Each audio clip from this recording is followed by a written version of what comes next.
perverted person are you? I want to know right now. You are a monster. You're a child. God preaches forgiveness, man. Yeah, I'm gonna preach forgiveness when I put my hands around your throat, you stupid mother. I understand your pissed, man. No, you don't get you dumb. When parents learned their 13-year-old son had been having explicit conversations with a female on his phone, a brief intervention soon escalates into a disturbing investigation that horrifies everyone. As officers investigate the case, a series of shocking testimonies emerge, exposing this horrifying act that managed to remain hidden for so long. Well, his childhood is already gone, right? We're like, he's 13. It was after 11 p.m. on March 21, 2018, when 27-year-old Brittany Zamora called John, the father of a 13-year-old boy who just made a horrifying discovery on his son's phone. John speaks on 2 occasions that are a part of police records. From the instant the call begins, one of the speakers is emotionally volatile. The following footage has mostly never been seen before. Yes. What type of perverted person are you? I want to know right now. You are a monster. You're a child. Do you understand me? No. Why do you say that? Oh, see, I'm a lot smarter than you. I'm so much smarter than you. You do not understand how much smarter than you I am. I got you. I want you to know that now. I got you. Do me a favor. Do not call this number back again. The next time you'll hear from me will be in court. I am coming for you. Okay. Yeah, you have a wonderful evening, okay, you stupid. Can you explain to me? Can we meet, to talk about this? Is there something we can settle out, outside? Oh yeah, that's what we can do. So I can give you a chance to do it to some other kid. Yeah, that's exactly what we're gonna do. No, Miss Zamora, do me a favor. Do not call me back again. Do you understand me? Make sure you tell your husband what's going on. He is right here. Can he talk to you? Oh yeah, put your husband on the phone. I'm more than happy to talk to that dumb mother too. Earlier that afternoon, Maria found some questionable messages on her stepson's phone through a tracking app. When she noticed the name of the person on those messages, she was horrified to discover it was none other than her son's 6th grade teacher, Brittany Zamora. Alarmed, she immediately informed her husband, John. When John confronts Brittany, her husband, Daniel, rushes to her defense, utterly unaware of the devastating truth that lies beneath the surface. Hey, man. Hey, don't say hey man to me. You got a monster. If I was you, you stupid mother, I'd leave her. Man, listen. No, listen to me, you stupid mother. Okay, you're stupid headed. Do you want to? I'd love to put my hands around you. You're a stupid mother. You know that? You dumb mother. You dumb mother. Think about, God preaches forgiveness, man. Yeah, I'm gonna preach forgiveness when I put my hands around your throat, you stupid mother. I understand your pissed, man. No, you don't get you dumb. Listen to me. I am not gonna settle outside of court. There's not enough money you could possibly ask and offer me to settle this. Get that through your head. Your woman is a monster. Hey, you want me to tell you the whole story? She had another 13-year-old in there watching the whole thing. She's a monster. Soon Daniel is going to face a rude shock, one that will impact not only him, but the entire community.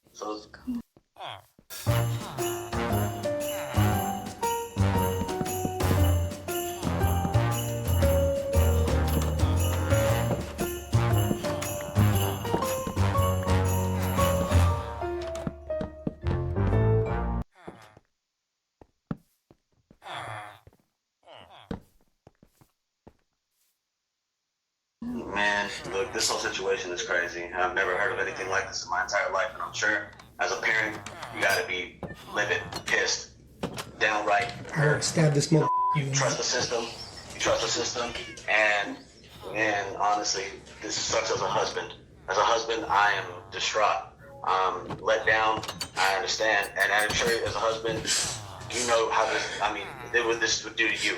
Well, dude, see, the thing is, I don't get with the monster. I know, God, it's the worst for me. I'm pretty much throwing up. She's confided in me and told me just now all the truth, and it's man, I'm shaking. Well, explain to me what she's told you.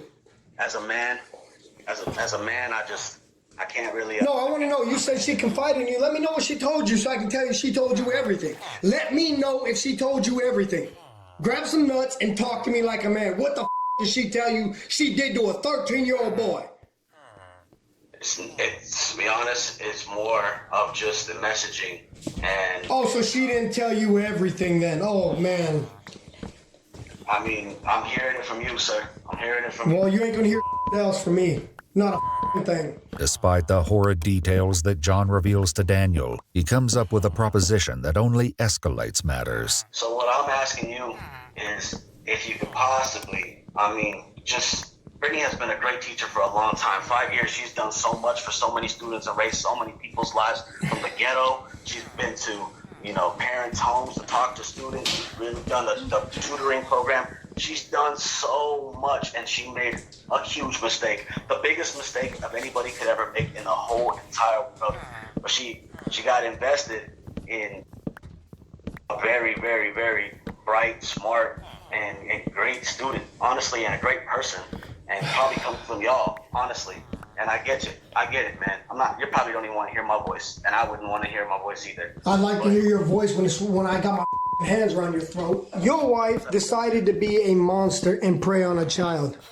She scarred my son mentally. Do you understand what a 13-year-old boy did? Do you get that at all? What Daniel Zamora does not know yet is that earlier that afternoon, the boy confessed to his parents that not only had he and his teacher been exchanging explicit text messages, but Brittany had been sexually assaulting him on more than one occasion. However, this appalling information still doesn't reveal the full extent of this devastating ordeal. What would you say happened? So I know, as a husband, man, I want to know this.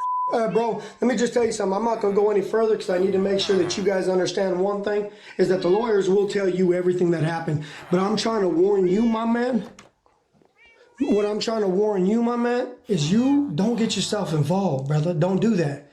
Man, that's not what a real man would do. Well, then look, I'm just going to tell you right now. This is the last thing I'm going to tell you before I hang up on you. Don't waste your time calling me back right now. But what I am going to tell you is stay by her, bro. Do that.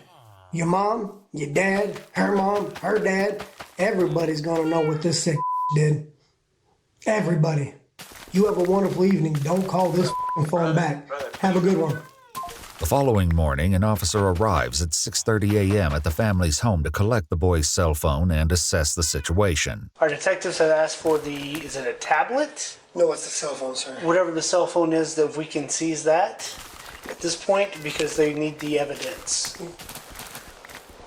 Are you okay with that? Season it. I don't like the idea, and I told the principal. The only problem is I told the principal he's expecting me to show him all this too. The criminal investigations obviously will be shared because he's the one that reported this to us. Yeah. So it'll all be shared with the principal. Before speaking with Brittany, John notified the school principal about the deeply disturbing secrets his son revealed. The principal immediately called police and put Brittany on administrative leave pending an investigation. But this is only the beginning. Police and the parents are yet to discover even more outraging information about this incident. It specifically happened at the school? Yes, in the classroom. Okay. There was nobody else around? I believe there might have been another boy, but I'm not 100% sure. Okay. But not doing it with her, just like a lookout. Okay. But I'm not 100% sure yet. How many times did this happen? I think it happened 3 times. Okay.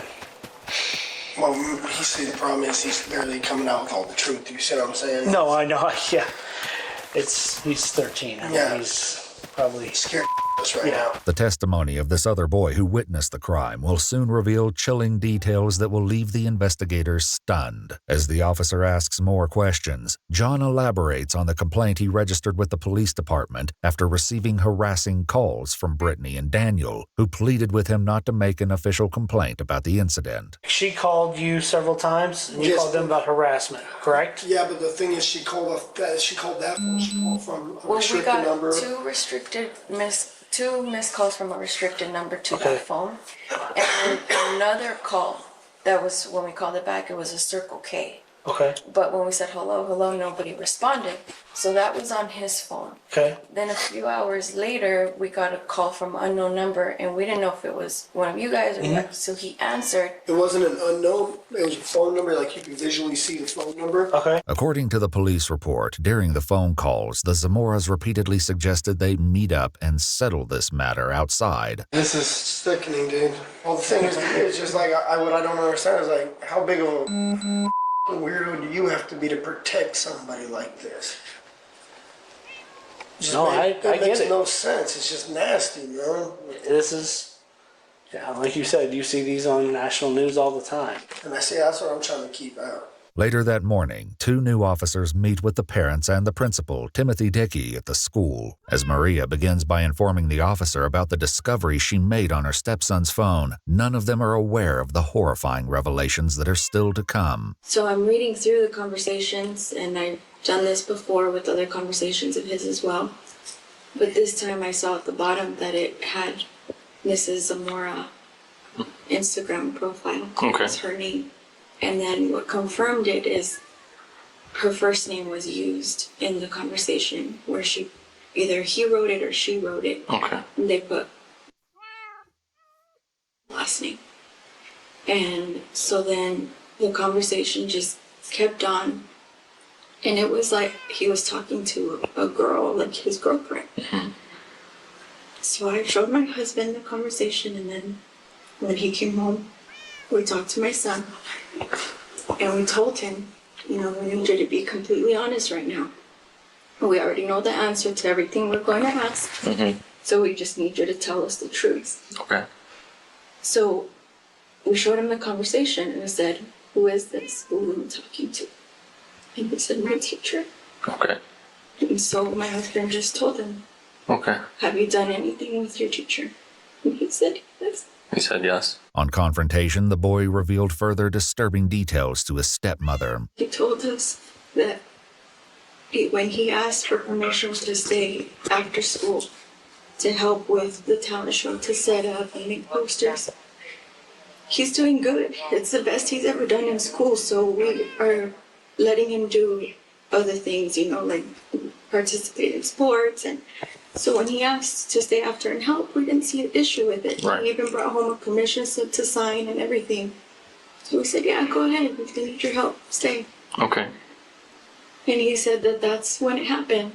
Maria, the stepmother, begins to detail how she believes the teacher groomed her child. Approximately a month prior to when things went this far, there had been rumors circulating throughout the class that Brittany had been favoring the victim. However, while some students complained he was getting more attention than they were, others had an intuition that there was more to this behavior. In a later interview at the Southwest Family Advocacy Center, the victim's best friend and witness to these events sheds more light on the rumors that had been circulating. Much of this victim's interview will become crucial to the case. People started saying rumors, but they're actually true, obviously. One girl was saying a rumor about how he got Ms. Moore pregnant. And there's just other rumors about how they're so close to each other, how they might be dating. When the rumors got out of hand, the principal paid a visit to the class. And then Mr. Dickey came, he's the principal, Mr. Dickey, was talking to us, saying, you guys should stop these rumors, and talking about how can you solve this situation by telling the principal, just solving it by teacher, just talking to them. Rumors, and then we wrote on a piece of paper how to solve that situation, the rumors, tell the principal and stuff. The way we actually confirmed it, I told my son, you're going to Texas. I'm sorry to use this language, you guys want the truth. And I said, you're going to trap her. You're going to make her tell me everything through these messages, and that phone has everything you need to know on it. Everything. Okay. We took screenshots because I can show you right now what the messages say if any of you guys have the stomach to freaking read it. Understandably upset by such a despicable crime affecting their son, the parents' emotions overflow into grief, but they're still unaware that this is only the beginning of even darker revelations yet to come. We just don't want his childhood is our daughter, right? He's 13. I'm sorry. Okay. Can you take a moment, please?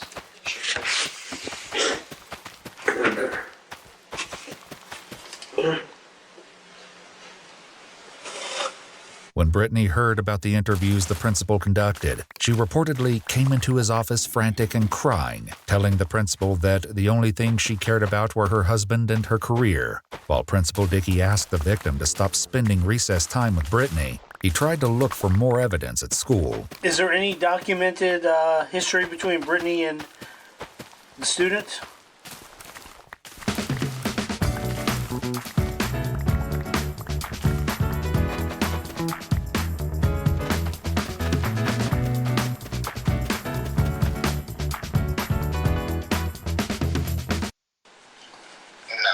The following day, after the completion of this interview, Principal Dickey called the officers again to report that the substitute teacher appointed for Brittany's class had discovered some notes in a cupboard that Brittany and the victim had written to each other. With more distressing details revealed in these notes, police execute a search warrant issued on Brittany's house and vehicle. During this search, Daniel once again tries to defend his wife. You guys have no kids, right?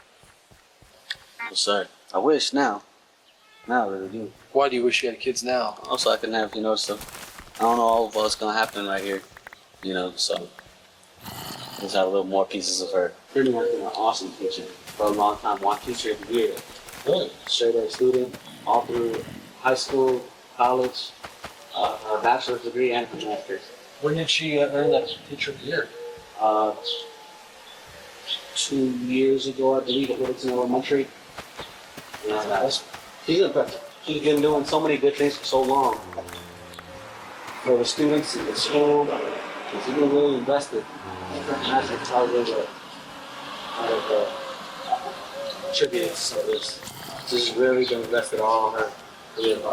With several statements pointing in Brittany's direction, police now turn to the victim and the witness to record the unsettling details they're about to share. After seeking consent from the parents, officials begin to interview the victim. I was texting my teacher on classcraft because she made an announcement to the class that she was going to be at school, and for us to text her because she'll be bored.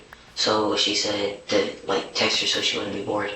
And I said, "Hi, Miss Moore," and then she texted back, "Hi," and then we just started texting. I can't remember all we texted, but then she was like, "Would it be weird if I sent you a winky face?" I was like, "No, it's just a winky face, LOL."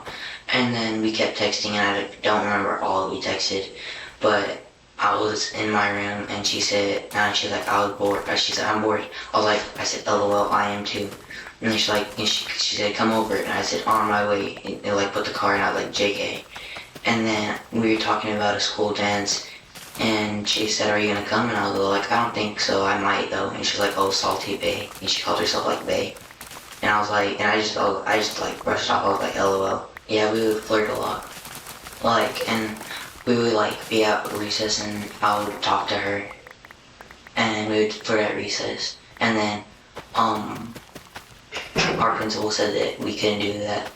We couldn't talk at recess no more, that I needed to go hang out because other kids were getting jealous that I was talking to her and not them. And so I stopped talking to her at recess. And then I would just keep texting. I would text her. When does the flirting begin? The first time she flirted with me was a time where she said, "Well, would it be weird if you sent a winky face?" And she's like, "Come over, tell her school and everything." That's the first time she ever flirted with me. Do you remember if that happened before Christmas or after Christmas or something else? I just think it was before because she said that it would suck for Christmas break because she wouldn't be able to see me. So it was before, definitely. The victim continues to describe how things escalated from there when he snuck out from his grandparents' home to meet with Brittany one night, and it was far more disturbing than anyone ever predicted. Hey, it's Laura.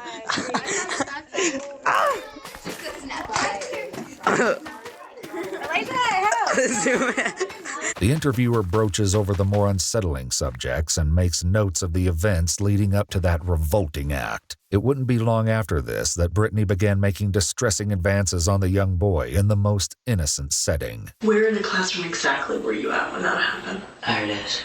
At her desk. Is there another time that something happened?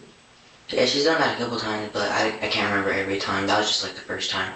As the 11-year-old witness begins his interview, it is tragically obvious that given his age, he does not understand everything that he has witnessed. I was one of the witnesses, or one of the people that saw Ms. Zamora and my friend. One night, I wasn't there though, told me that, because he was at his grandparents' house, and he snuck out like at 12 or 11, and he went in the car like 3 weeks ago or a month ago.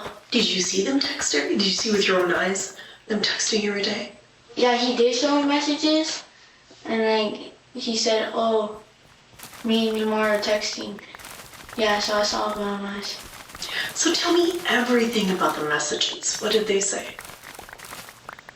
They were just flirting. So what do you mean they were flirting? Like, they're texting dirty stuff. Like on Instagram, they text dirty stuff. And then every day, Ms. Zamora and messages, so like no one will catch them texting, because isn't supposed to text Ms. Zamora. So, and then when her mom, that he's been texting and texting Ms. Zamora in class graph, he said, you should not be texting, but then now they started texting on Instagram. Back in the interview with the victim, the boy says something so unbelievably harrowing that the interviewer is left almost speechless. She would be like, okay, class, time for CNN 10, get your snacks out and like go find a place to sit down. And then I wouldn't really ever bring a snack. I would just like go up there and I would press play and I would like put my hand behind the chair, and that's when I would do that. And then she would like stand behind me.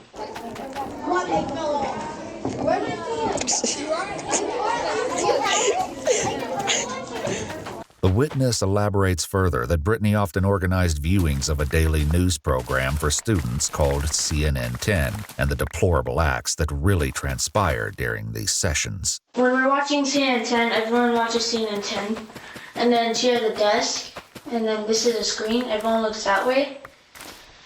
So Lauren said like to come over here so we can have cover, so no one can see. Is there a time that, did you ever look?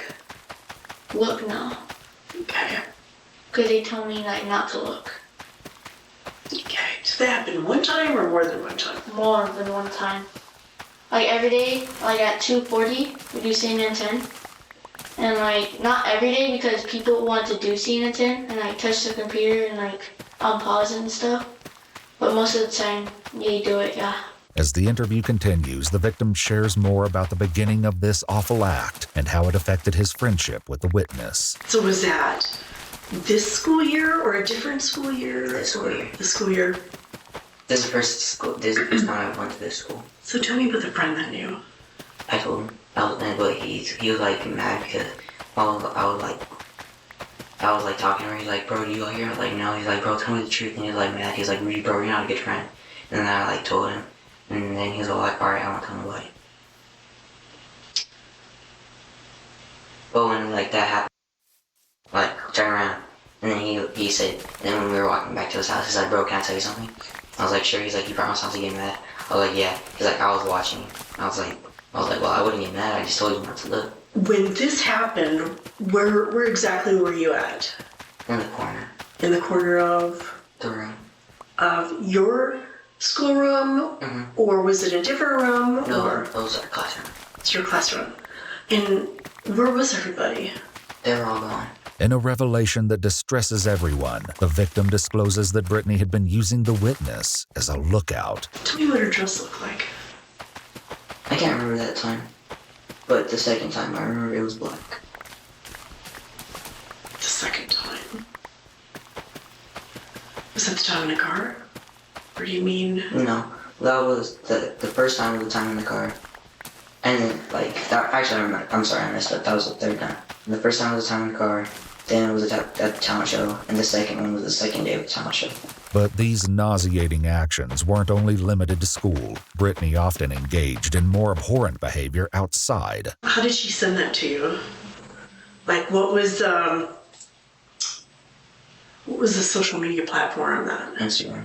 Instagram. Is there a time that someone else saw one of those pictures? My friend, he's seen that one. And what friend?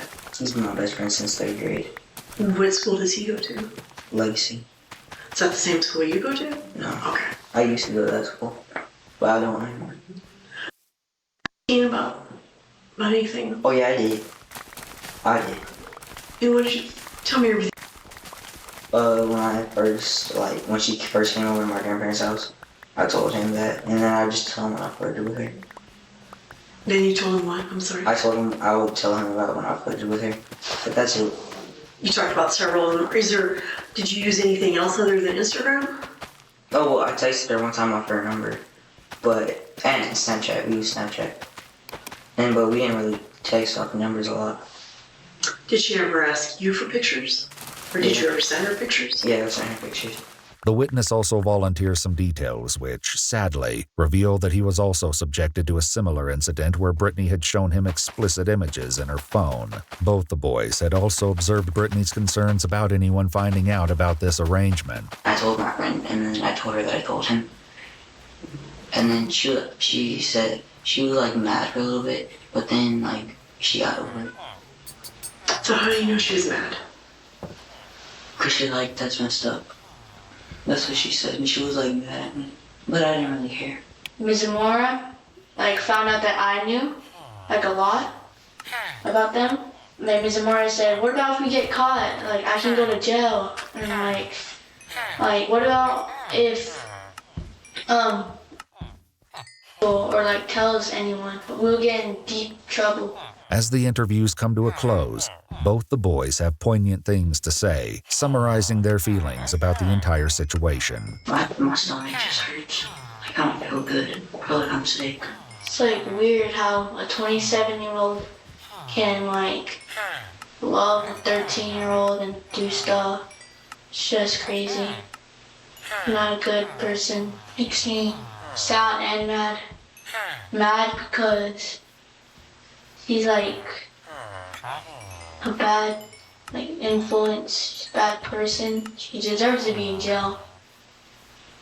Makes me sad because she was my 6th grade teacher. On the same day, the parents were interviewed at the school, and John placed a one-party consent call to Brittany Zamora in the presence of 2 police officers. During this call, they don't know yet that Daniel is frantically texting her, leaving notes on what to say to the investigators. Some of these messages said, cry, seem helpless, be apologetic a ton, and don't admit to any relationship because we both know there isn't one and nothing happened. Just stupid fantasy that went too far. Brittany again asked to settle the matter outside of court. A short time after the incriminating call ended, Brittany Zamora left her home, was intercepted by police, and taken into custody.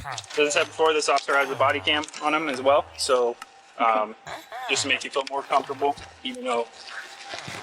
Hey, Brittany, come on over here. Yeah. Did you double lock? I didn't. I don't actually want my feet. Okay. Brittany, I'm going to turn your wrist in here, okay? No, we just want to make sure they don't pinch you. Okay.